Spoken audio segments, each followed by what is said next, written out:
మీ సమస్యలు ఏంటి? ఓ పక్కేమో మహిళా మంత్రులు ఏమో ఇచ్చిన హామీలు కట్టుబడి ఉన్నాము, మేలు చేసే ప్రభుత్వం మాదని చెప్తున్నారు మహిళా మంత్రులు అంటే. మంత్రులు కానీ మహిళా ఎమ్మెల్యేలు కానీ వాళ్ళు చెప్పేది కాదు సార్, అది స్క్రిప్ట్. అది బాబు రాసిచ్చిన స్క్రిప్ట్ మాట్లాడడమే. మహిళలకి అక్కడ కూడా విలువ లేదు, మహిళా మంత్రులకి విలువ లేదు, మహిళా ఎమ్మెల్యేలకు విలువ లేదు, ఇక్కడ ఏడా మహిళలకు విలువ లేదు. మేమంతా శ్రీశక్తి అని బస్సుల్లో కూర్చొని జుట్లు పట్టిస్తున్నాడు. అది మా చంద్రబాబు నాయుడు చేసేది. గతంలో చెప్పాడు నా కాడ ఉంది పెడతాయడా మీకు, మేము వస్తే చంద్రబాబు నాయుడు వాడు జగన్ సైకో, నేను చేస్తే మీకేం కానీ చేస్తాను, మన ప్రభుత్వాన్ని గెలిపించండి అన్నాడు. ఈరోజు ఏం చేశాడు? 17 నెలలు అయింది వచ్చి, నువ్వు ఏం చేసావు మేము అడుగుతాను. మహిళలకు ఏం చేసావు? ఒక 100 రోజుల్లో పెంచుతానన్నావు, ఎన్ని వందలు? ఇప్పుడు 700 అయిపోయింది. ఇప్పటికి ఏం చేసావు నువ్వు? ఆర్థిక పరిస్థితి అంటున్నావు. ఒక్క రోజులో ఇది పెట్టాడు, యోగా డే పెట్టాడు 250 కోట్లతో. ఆ 250 కోట్లు అయితే మాకు సంవత్సరం రోజులు తలా 3000 రూపాయలు జీతం వస్తుంది, అవునా కదా? మా ఎమ్మెల్యే మాట్లాడింది, వాళ్ళు మహిళలు ఎండల్లో కూడా బిడ్డలు పెట్టుకొని ఉన్నారు, వాళ్ళకి సెలవులు ఇవ్వండి. అవి కళ్ళు కనబడలేదా మీకు? వాళ్ళు చెప్పినా కూడా మీకు వినబడలేదా?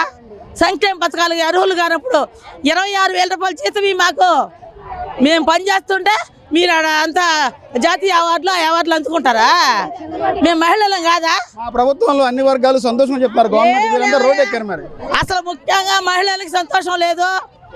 మహిళలు అంగన్వాడీలో ఉండారని మహిళలకు కూడా, వాళ్ళ పిల్లలకు కూడా తల్లికి వందనం లేదు, వాళ్ళకి రైతు భరోసా లేదు, ఆటో సంక్షేమ పథకాలు లేవు, ఏం పథకాలు లేవు. అంగన్వాడీలు ఈరోజు పెన్షన్లు పంచాలా, అన్ని పనులు చేయాలా, ఇల్లు తిరగాల, పని భారం పెంచాడు, ఫోన్లు ఇస్తే పని చేయట్లేదు. ఎందుకని మహిళలంటే ఇంత చిన్న చూపని అడుగుతున్నారు. పెద్ద పండగలా చేశారు, మీ అందరూ కొత్త ఫోన్లు ఇచ్చారు కదా. ఆ పండగలు పని చేయట్లేడా? ఆ ఫోన్లు కూడా తిరిగి ఇచ్చేస్తాం మేము, మాకు పడలే ఆ ఫోన్లు కూడా, మాకు అవసరం లే. ఇప్పుడు ఉండండి, ఇప్పుడు ఒక మాట సార్, ఎమ్మెల్యేలకి డబ్బు లేదా? 2 సార్లు పెంచాడు జీతం. ఎమ్మెల్యేలు గూగుల్లోకి వెళ్ళి ఏపీ ఎమ్మెల్యేలకి మంత్రులకి ఎంత జీతం అని కొట్టండి. 3 లక్షలు, చంద్రబాబుకు 4.5 లక్ష, మంత్రులకు 4 లక్షలు. ఏం కుట్టికి లేకుండా మీకా? మేము పని చేస్తుంటే మీరు ఊరేగుతున్నారు, మేము ఓట్లు వేస్తే మీరు గెలిచారు. రేపు మహిళల ఓట్లు మీకు అవసరం లేదా? అవసరం లేదన్న బొత్స సత్యనారాయణ పోయాడు, ఆయన్ని తీసుకొని, జగన్ అన్నని తీసుకొని శంకరగిరి మాండ్యాలకు పోయినాడు. చంద్రబాబు గారు అంతగానో మీకు మంచి మేలు చేస్తున్నారు. మేలేం చేయలేదయ్యా, ఈయన్ని కూడా అంతే. అంత అనుకుంటే ఇప్పటికైనా, ఈరోజైనా ఇంతమంది వచ్చిన తర్వాత, ఇంతమంది మహిళలు వచ్చిన తర్వాత మమ్మల్ని ఆలోచించి జీతం పెంచితే ఉంటావు నువ్వు. లేకపోతే జగనన్న లాగా శంకరగిరి మాండ్యాలు పోతాడు. మహిళలు అంటే నీకు ఎందుకు అంత చిన్న చూపు? మేము పని చేయట్లే, మేము పని చేసి ఇంతమంది మహిళలు మీరు చెప్పండి, మీ భార్యలు అన్న ఇప్పుడు బయటకు వస్తారు, ఇప్పుడు రమ్మంటే రారు, మీరన్నీ తెచ్చి పెడితే తింటారు.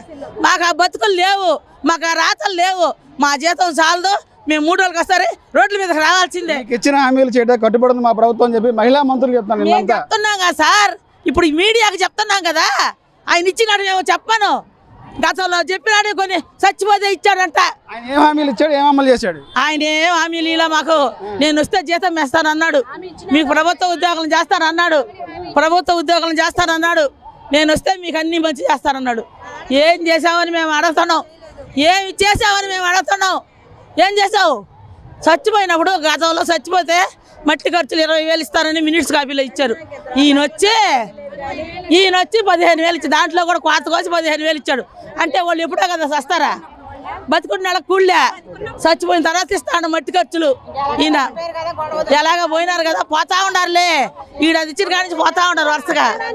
అంతేగాని మేము ఇవన్నీ అడగటం లేదు సార్, మాకు ఇవన్నీ వద్దు.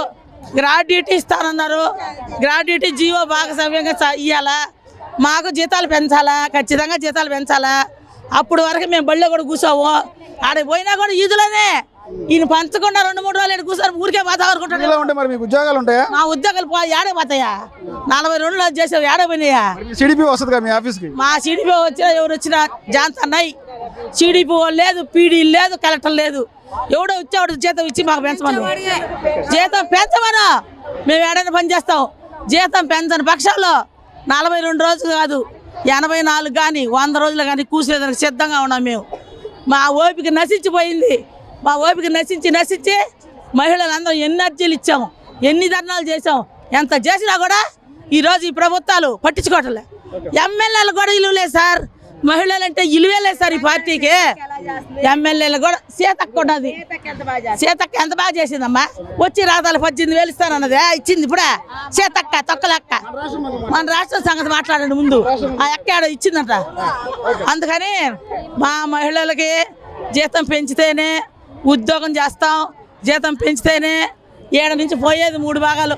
రేపు ఓట్లు కూడా వేయం, వాడికి వేయం, వీడికి వేయం, అన్ని నోటాలో వేసేసిపోతాం మేము. ఓట్లు నోటాలో వేసి చరిత్రలో నిలిచిపోవాలి ఏపీ. అందరూ మహిళలందరూ కూడా మొన్నటిదాకా బియ్యంలో డ్యూటీలు చేర్చుకున్నారు. ఇప్పుడు ఏమంటే అందరికి పెన్షన్ డ్యూటీలు ఇచ్చున్నారు. ప్రతి ఒక్క అంగన పని మాత్రం వాళ్ళు చేయాలా? వీళ్ళు మాత్రం జీతాలు ఎమ్మెల్యేలు పెంచుకోవాలా? ఎమ్మెల్యేలు ఇప్పుడు 5 సంవత్సరాల దాకా కాన్వెంట్లకేమో మంచి డబ్బు తీసుకొని ఇది ఇస్తేవి జీవోలు. కాన్వెంట్కి 3 వెళ్తే వాళ్ళు పోయి వెళ్ళిపోతుండే. మాంగనాడు బళ్ళే పిలకాలేరని ఆ బండ్లు మూసేస్తూ ఉండే. జీవో మూసేస్తుండే బళ్ళన్నీ, తగ్గించేస్తుండే బళ్ళన్నీ. మేము అడుగుతా ఉన్నాం 5 సంవత్సరాల నుంచి అంగన్వాడీలో ఉండాలా, జీవో కాన్వెంట్కి పోకూడదని జీవో అడుగుతున్నాం. జీవో ఇవ్వమను, మాట్లాడమను. ఎవరినైనా ఒకరి షాకు అంగన్వాడీలు తాకితే కరెంటు తీగను పట్టుకుంటే ఎట్టుంటుందో అది చూపిస్తాం మేము. ఈసారి తగ్గేదిలే. స్థానిక ఎన్నికలు ఉన్నాయి మరి. స్థానిక ఎన్నికలను చూపిస్తాంలే, అక్కడే చూపిస్తాం. అసలు నోటాకేస్తామయ్యా, ఊరికి అందరూ కూడా నోటాకేయండి. ఏ ప్రభుత్వం వద్దు, నోటాకేయండి. ఊరికి వేయకూడదు. అంగన్వాడీ కార్మికుల ఐక్యత, అంగన్వాడీ